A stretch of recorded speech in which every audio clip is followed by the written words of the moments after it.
Exercise 5. Improve your credit score.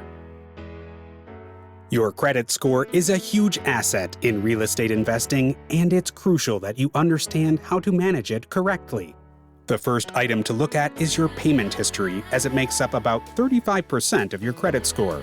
If you get too casual and don't make payments on time, that's going to result in a credit ding, and your scores are going to go down. If you get a 30, 60, or 90-day late payment, that's pretty bad. And if a payment goes into collections, that's even worse.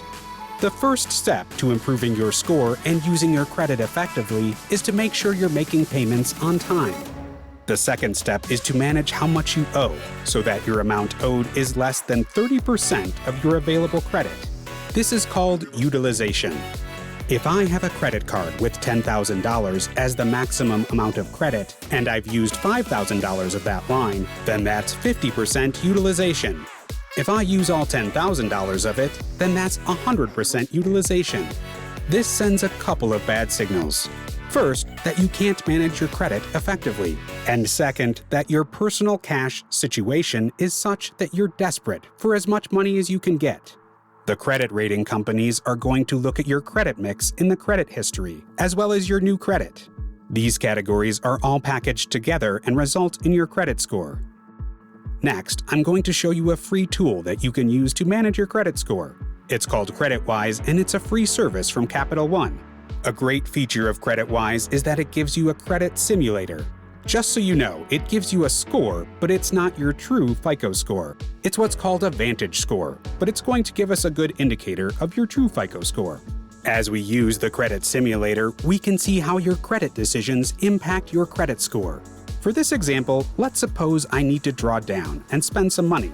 What I'm going to do here is just say, what if I needed $37,691, which represents half of my available credit?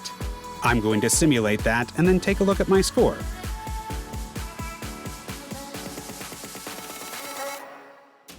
See how it's dropped down to 652?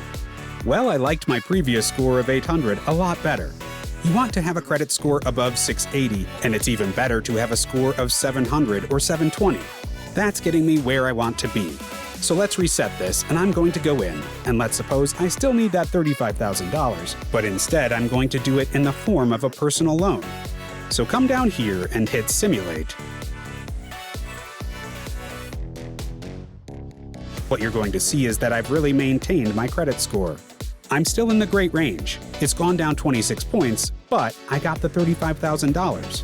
These are the kind of trade-offs that you need to think through when you're looking at your personal credit score, and the types of decisions that you need to make if you need more capital.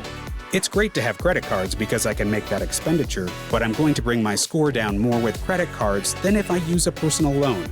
If your credit utilization is way out of whack and you've got a low credit score, you might consider a personal loan so that you can pay down your credit cards.